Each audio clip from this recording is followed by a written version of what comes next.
just sit with this for a second. It's like it got a couple of different personalities going on here. He's a little bit nervous for right now.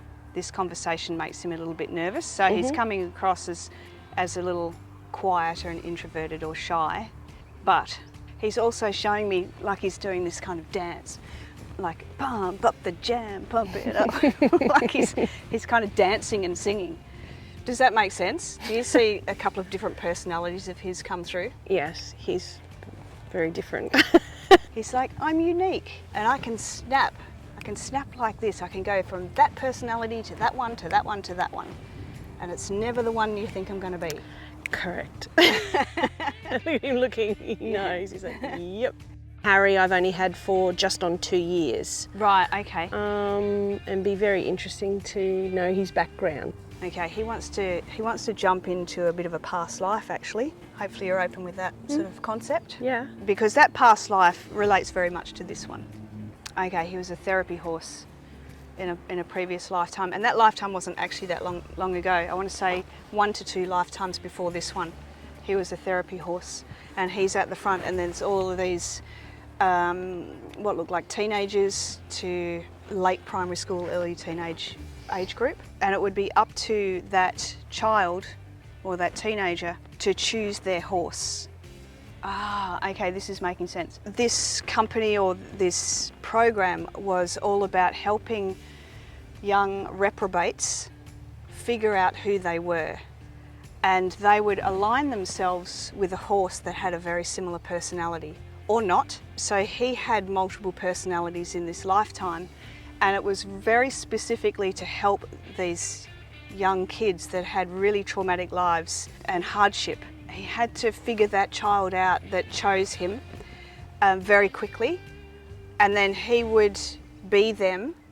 It's that whole mirroring concept where he becomes the child and the child doesn't like the horse, and he's just going, yeah, but you're just seeing you. This is you. So if you don't like me, what you're seeing here, you need to have a look at that part of yourself and heal that. And so he would quickly change, and he'd change into a different personality, and that child might like that horse. It's like, this is what you can be. And that's what's come through in this lifetime, is this really quick change of personality.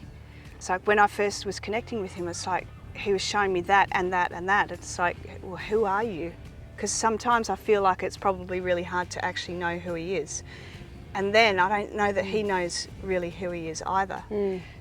He certainly feels safe with you, and he really loves that you get him, because no one really gets him. Yeah. And so he's never been able to interact or really fully be with someone, because people lose interest in him before he gets a chance to show who he really is. Yeah, because he's weird. Yeah.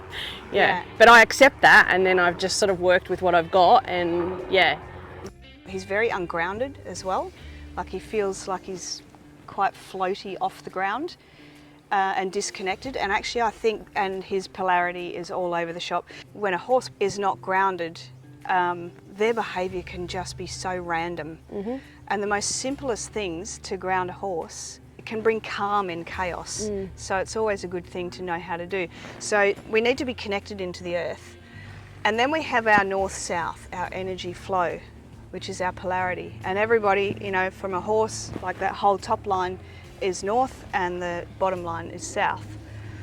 His polarity is reversed. So his top is south and his bottom is north.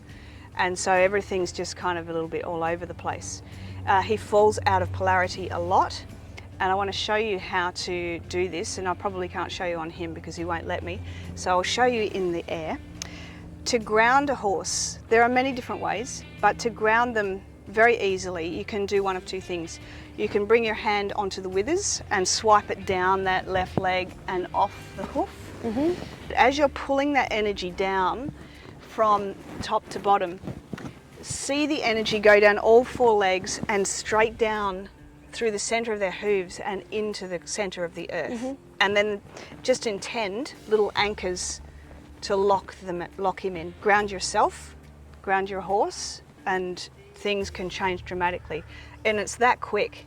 Now, the reversing the polarity, and you need to make sure you do this in the right direction, from right to left. So if you imagine from your temple from one side to the other, You have your first two fingers together and you swipe from right to left. 1, 2, 3 for him, 4, 5.